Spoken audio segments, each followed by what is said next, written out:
ধৈর্য বলে 10 মিনিট যদি ইমাম 1 মিনিট করছে তার সাথে মানে সালামটা ফিরাও আর বসে থাকতে ইচ্ছা করে না আর মনোযোগ নাই আর ই করছে সালা কার পাল্লাই পড়বে শেষে যদি একটু ঢেরে বলবো তো এখন সালাম ফিরাতে হবে না ফিরলে আর করবে মানে একবার অন্য দিয়ে কাজ হয় না এরকম আছে আপনার এদিকে আমাদের এদিকে আছে গো একজন দার্শনিক বলছেন दुनिया में अगर रब चाहिए चलोगे तो आखिरत में मन चाहिए चल पाओगे दुनिया में अगर रब चाहिए चलोगे तो आखिरत में मन चाहिए चल पाओगे যদি তুমি দুনিয়াতে রবের অধীনে থাকো রব কোরআন এবং হাদিস অনুযায়ী যদি তুমি জীবন যাপন করো আল্লাহ তোমাকে যেটা অর্ডার করেছে আল্লাহ তোমাকে যেটা আদেশ করেছে সেটা তুমি মেনে চলেছো আল্লাহ যেটা নিষেধ করেছে ওটাকে তুমি বর্জন করে দিয়েছো আমার আল্লাহ উর্দু দার্শনিক বলছেন তখন ওই বান্দাকে আল্লাহ বলবে ওরে ওরে গোলাম আল্লাহ বলবে ওরে আমার বান্দা দুনিয়াতে তুই নিজের মতন করে চলিসনি বরং আমার মন মতন করে তুই দুনিয়াতে এই উত্তর দিনাজপুরের মাটিতে তুই চলাচল করেছিস এখন আল্লাহ তুই আমার কাছে এসেছিস এখন তোর মন মতন চল আমি আল্লাহ তোকে কোনো বাধা দিব না আমি আল্লাহ তোকে কোনো বিষয় জারি করব না তোর মন যেটা চায় সেটাই তুই করবি তোর ইচ্ছা যেটা জাগবে সেটাই তুই দুনিয়ার জান্নাতে কর আমি আল্লাহ কোনো বাধা দিব না আর যারা दुनिया में अगर मन चाहिए चलोगे दुनिया में अगर मन चाहिए चलोगे तो आखिरत में रब चाहिए चलना पड़ेगा অর্থাৎ আল্লাহ যেগুলো দুনিয়াতে করতে বলেছেন ওগুলো তুমি নিজের মন মতন করে চলছো আল্লাহকে পরোয়া করো না কোরআন হাদিসকে তুমি ফলো করো না এক কথায় নিজের মন মতন করে তুমি চলছো রে সেদিন আল্লাহর মন মতন তোমাকে চলতে হবে কারণ দুনিয়াতে তুমি স্বাধীন থেকেছিলে নিজের মন মতন করে তুমি জীবন 60 বছরকে তুমি পার করে দিয়েছো 80 বছর তুমি অতিবাহিত করেছো নিজের মন মতন করে মন গড়া আইন তৈরি করেছো আমাকে ফলো করো না আল্লাহ বলছে এখন তুই আমার কাছে পাকড়াও হয়েছিস এখন তুই আমার কাছে ধরা খেয়েছিস এখন আমার মন মতন তোকে চলতে হবে আমি যেখানে বলবো সেখানেই তোকে যেতে হবে আর তোর মন মতন চলা যাবে না তাহলে সবার দুই রকম দুনিয়াতে নামাজ পড়বেন কষ্ট করবেন আল্লাহ বলেন ঘুরে বেড়া আনন্দ পা কিছু তোকে বাধা দিব না আর যারা দুনিয়াতে স্বাধীনতার নামে চলবে নামাজ পড়বো না রোজা রাখবো না সিয়াম পালন করবো না পর্দা করবো না হারামে ডুবে থাকবো আল্লাহ বলছেন তুই কুদে বেড়া নেচে বেড়াগা লাফিয়ে বেড়াগা আমার কিছু করার নেই কারণ তুই নিজে জাহান্নামের ধৈর্যের জায়গা তুই করে নিলি যে তোর ধৈর্যের জায়গা ছিল তোর মসজিদে এসির ঘরে ফ্যানের তলে এটা তো ধৈর্যের জায়গা ছিল কিন্তু ওটা বাদ দিয়ে তুই আজকে চলে গেছিস লুডুতে চলে গেছিস তুই পাবজি গেমে চলে গেছিস তুই মদের আড্ডায় আর কোন জায়গায় হারাম কাজের জায়গাতে শয়তানি আখড়ায় আল্লাহ বলছেন এবার তোর ধৈর্যের যেটা জায়গা সেটা হচ্ছে জাহান্নাম এই জাহান্নামে তোকে এবার ধৈর্য রাখতে হবে পারবেন অসম্ভব দুনিয়ায় কষ্ট হচ্ছে কষ্ট হোক মেনে নেন কিন্তু আখিরাতের বিষয়টাকে আপনি ভাবেন কতটা কঠিন এবার চলেন আল্লাহ সুবহানাহু ওয়া তাআলা বলছেন ইয়া আইয়ুহাল্লাযীনা আমানু ইসতাঈনু বিস-সাবরি ওয়াস-সালাহ ইন্নাল্লাহা মা'আস-সাবিরিন ইমানদারকে আল্লাহ বলছেন কি হে ইমানদারেরা হে যারা তোমরা বিশ্বাস স্থাপন করেছো আমার উপরে এক কথায় তোমরা যারা ঈমান এনেছো ইস্তাইনু তোমরা চাও আমার কাছে তোমরা চাও সাহায্য প্রার্থনা করো ইস্তাইনু বিস-সাবরি ওয়াস-সালাহ সালাত এবং ধৈর্যের মাধ্যমে আমার কাছে চাইতে গেলে একটা জিনিস রাখতে হবে সেটা হচ্ছে সালাত এবং ধৈর্য আমার কাছে কোনো মাল নিতে গেলে তোমাকে দুইটা পার্স রাখতে হবে দুইটা জিনিস নিয়ে তোমাকে হাজিরি দিতে হবে তাহলে তোমরা আমার কাছে কিছু মাল পাবে আমি আল্লাহ মাল দেব কেটা দুটা জিনিস এক সবর আর একটা হচ্ছে সালাত নামাজ এই দুইটা জিনিস লাগবেই এই দুটা জিনিসের মাধ্যমে তুমি আল্লাহর কাছে চাও প্রার্থনা করো আল্লাহ তোমাকে দিবে কারণ আল্লাহর কাছে চাইতে গেলে ওখানে তোমাকে টাকা লাগবে না আল্লাহর কাছে চাইতে গেলে আল্লাহর কাছে গম চলবে না, কোনো রুপি চলবে না, কোনো পাউন্ড চলবে না, কোনো ডলার চলবে না, কোনো কোটি টাকা পয়সা কিছুই চলবে না। তাহলে আল্লাহর কাছে যেটা চলবে সেটা হচ্ছে কি? সবর। এবার সবরের সঙ্গে আমরা নামাজ পড়ি। কজন লোক আছে যে সবরের সঙ্গে আমরা নামাজ পড়ি গো? একটা ইমাম যদি জোহরের সালাত কোন রকম করে 10 মিনিট যদি পার হয়, তোর চুলকানি শুরু হয়ে যাবে। সালা 10 মিনিট পার করে দিলে রে, কেমন করে উরুকু সেজদা করছে যে এতক্ষণ লাগছে। তো মৌলবি বলছে, হ্যাঁ গো আমি তো 3 বারই বলছি, আমি তো 3 বারই বলছি সুবহানা রাব্বিয়াল আযীম, সুবহানা রাব্বিয়াল আযীম। বলছে হ্যাঁ 3 বার কেমন করে বলছে? তুমি কেমন করে বলছো? তো হ্যাঁ বলছে আমিও তো 3 বার কহনু, কেমন করে শোনাবে না, শোনাবে না। ওই এক শ্বাসে 3 বার মেরে দিলেও কেমন করে হয়? তো হবে না। নামাজের মধ্যে আপনাকে ধৈর্য রাখতে হবে, ধৈর্য নাই। আর ধৈর্য না থাকলে আপনার সালাত আল্লাহ কবুল করবেন না। ধৈর্যবিহীন সালাত আল্লাহর কাছে কোনো মূল্য থাকে না, মূল্য থাকবে না। যেমন দুনিয়াতে আপনি কোনো কিছু কিনতে গেলে যেমন আপনাকে টাকা লাগবে, টাকা দিবেন তো মাল পাবেন, যদি আপনি টাকা না দেন তো আপনাকে মাল দেবে না।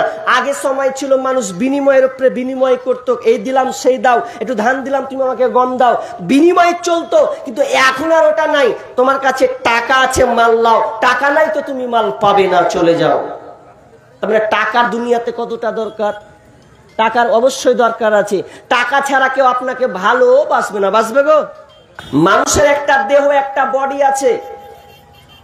যদি দেহ থেকে, তার শরীর থেকে মাথাকে আলাদা করা হয়, তাহলে শরীর যেমন টিকবে না, থাকবে না অচল, ঠিক তেমনি ভাবে ইমানের পরে পরে সবর থাকতে হবে।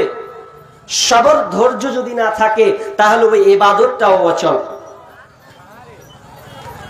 সবর কত গুরুত্বপূর্ণ একটা ইবাদত যে আল্লাহ সুবহানাহু ওয়া তাআলা বান্দাদেরকে বলছেন তোমরা কাজ করবে, ইবাদত করতে গিয়ে, আমল করতে গিয়ে তোমরা সবরকে নাও, কারণ সবরবিহীন কাজটা কোনোদিন সাকসেস হবে না। সবর কত গুরুত্বপূর্ণ জিনিস। শেখ সাদি আলাইহির রহমা তিনি বলছেন যে যারা ধৈর্যহীনতার পরিচয় দেয়, যারা কাজ করতে গিয়ে তাড়াহুড়ো করে, তার মানে সে ঘোড়ার মতন ব্যবহার করে। একটা ঘোড়াকে যখন দ্রুতগামী ঘোড়াকে ছেড়ে দেওয়া হয় তো শেষ পর্যন্ত ওই ঘোড়াটা একটু হাঁপাতে হাঁপাতে হাঁপাতে হাঁপাতে ক্লান্ত হয়ে যায়, কষ্ট হয়। কিন্তু উট এমন একটি প্রাণী, এমন একটা চলমান গতিতে সে চলে, ধীর স্থির ভাবে চলতে চলতে চলতে শেষ ধৈর্যের সাথে শেষ পর্যন্ত শেষ গন্তব্যে পৌঁছে যায়। তাহলে সবর কত দামি জিনিস। যেই জিনিসের সবর বেশি সেই জিনিসে মজা তত বেশি। বিশ্বনবী বলছেন যেই আমল করতে গিয়ে সবর বেশি করা লাগে সেটাতে তার ফলাফল বেশি আছে। যেখানে ধৈর্য রাখতে হয়, কষ্ট হয়, সেখানে তার ফলাফল বেশি ভালো আছে। আপনাকে আমি প্রাকৃতিক কিছু দেখাই। আপনি যে ধান কাটেন, যারা চাষি আপনারা ভালো বুঝবেন, ধান কাটার সময় 4 মাস হয়, আর 4 মাস যখন অতিবাহিত হয়ে গেল তার মানে কি ও পেকে যায়, কেটে দেন, ওকে আবার বাঁধেন, তারপর আপনি ওকে মেশিন থেকে আপনি তার ধানগুলোকে খড় থেকে আলাদা করে দেন। তো কদিন লাগে? মিনিমাম 4 মাস। তাহলে 4 মাস আপনাকে ধৈর্য রাখতে হবে। ঠিক তেমনি ভাবে একটা আমের চারা লাগাবেন, আপনি যদি মনে করেন আমি ফল খাবো, তাহলে আপনাকে মিনিমাম 3 থেকে 4 বছর অপেক্ষা করতে হবে, এরপরও আপনাকে ফল দেবে। তাহলে এতটা ধৈর্য রাখতে হবে। ঠিক এ হতে হতে হতে আমরা দেখতে পাই যে তালের গাছগুলো বেড়ে উঠে, তো কতদিন লাগে জানেন একটা তালের গাছ মানুষ হতে? মিনিমাম ওকে স্ট্রং হতে, ভালো পর্যায়ে পৌঁছাতে একটা তালের গাছকে মিনিমাম 12 বছর লাগে। আর ওই 12 বছর 13 বছর যখন হবে, এরপরও আপনাকেও ফল দেবে, তাল দেবে, আপনি খেতে পাবেন। তার মানে বোঝা যাচ্ছে যে জিনিসের ধৈর্য বেশি, ও জিনিসের মজা তত বেশি আছে। আমি কিছু ভূমিকা নিলাম। এবার আল্লাহ সুবহানাহু ওয়া তাআলা ধৈর্যের ব্যাপারে দুটা দিক বর্ণনা করেছেন, যে দুটি আয়াত আমি আপনাদের সামনে সূরা বাকারা থেকে পরিবেশন করেছি। আল্লাহ তাআলা সবরকে দুই ভাগে ভাগ করেছেন, কিন্তু কোরআন এবং হাদিস অনুযায়ী মুহাদ্দিস ইকরাম যেটা সবরকে ভাগ করেছেন সেটা হচ্ছে 3 ভাগে। ওটা কিছুক্ষণ পরে বলবো ইনশাআল্লাহ। প্রথম সবর, যেখানে সবর নাই সেখানে তার ফলাফল ভালো নাই, যেখানে সবর আছে সেখানে তার কল্যাণ আছে। এবার আল্লাহ সবরের ব্যাপারে কি বলছে এটা আমাকে জানতে হবে। বিসমিল্লাহির রহমানির রহিম।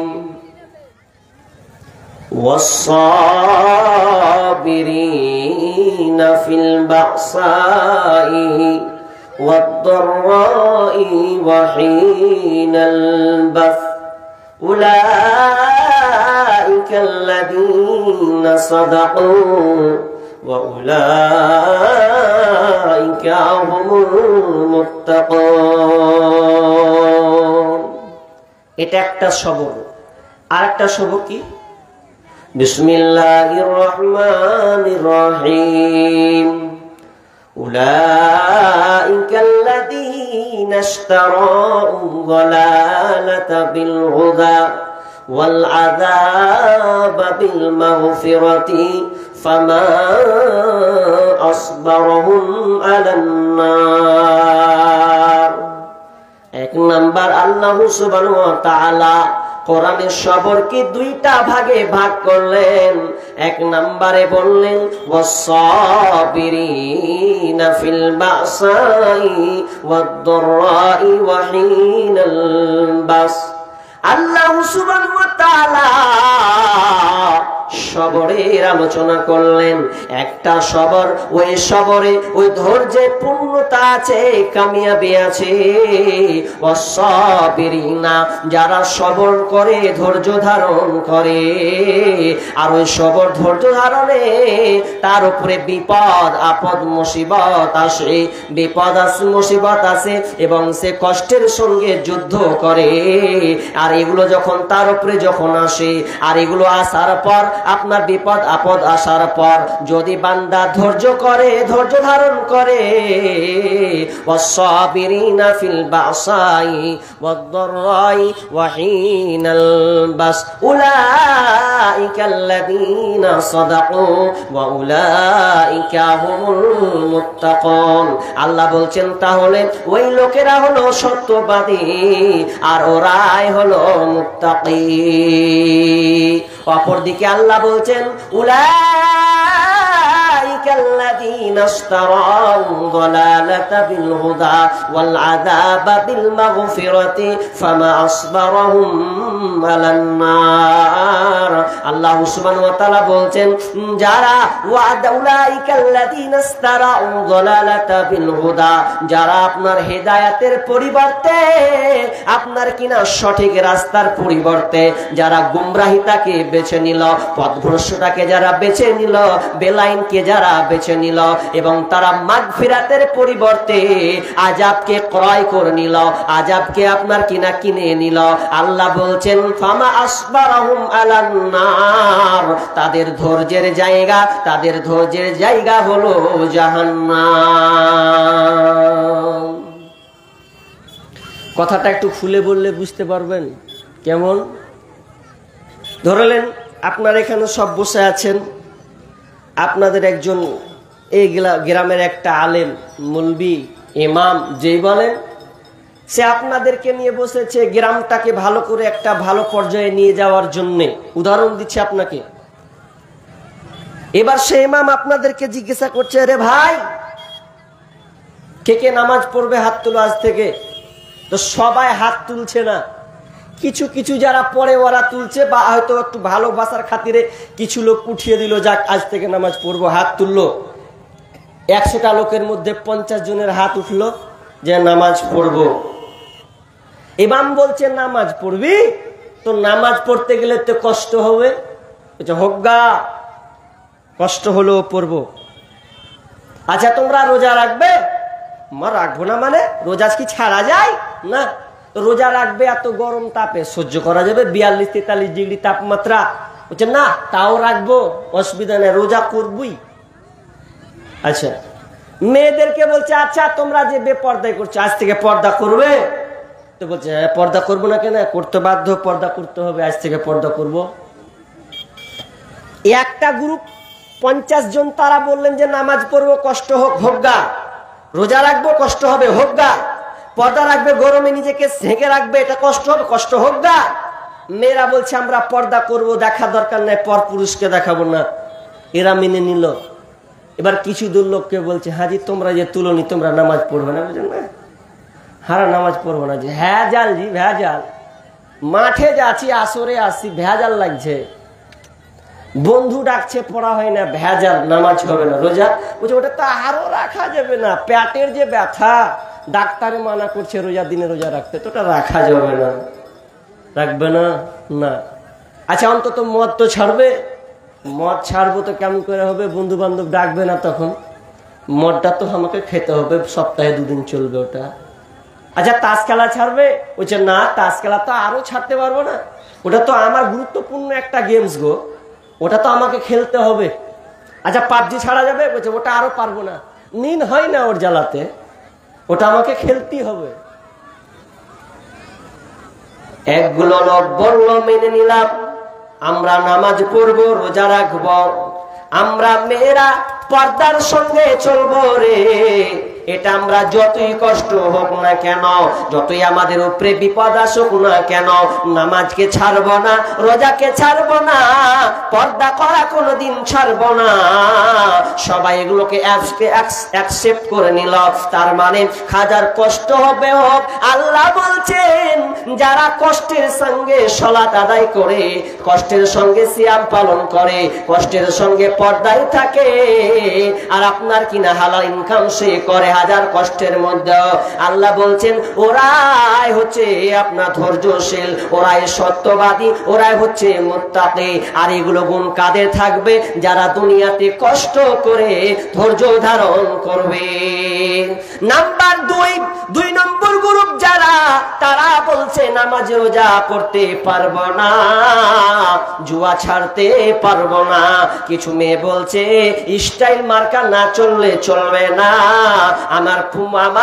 আমার মন আমার চেহারাকে আমি পুরুষদেরকে দেখাবো, ওদেরকে আমি আকৃষ্ট করব। এরা কেউ মেনে নিল না। তবে আপনার কি নাম মদ সে ছাড়বে না, আপনার কি নাম গুণ সে ছাড়বে না, আপনার কি নাম যত হারাম কাজ তাকে পছন্দ হয় সেগুলোকে ছাড়তে পারবে না। আমার আল্লাহ বলছেন ফামা আসবারাহুম আলান নার, তাদের ধৈর্যের জায়গা হচ্ছে জাহান্নাম। তোরা যেমন দুনিয়াতে তোরা নিজের স্বাধীনতার সঙ্গে চলবে, আমার মন মতন চলবি না।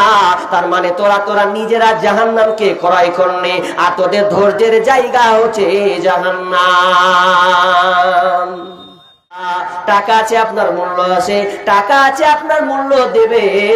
ঠিক তেমনি ভাবে দুনিয়ায় চলতে গেলে টাকা যেমন লাগবে, ঠিক তেমনি ভাবে আল্লাহর কাছে মাল নিতে গেলে, আল্লাহর গোডাউনে কিছু মাল নিতে গেলে আপনাকে 2টা জিনিস যুক্ত করা লাগবে। সেটা কি? সালাত এবং ধৈর্যের মাধ্যমে আপনাকে চাইতে হবে।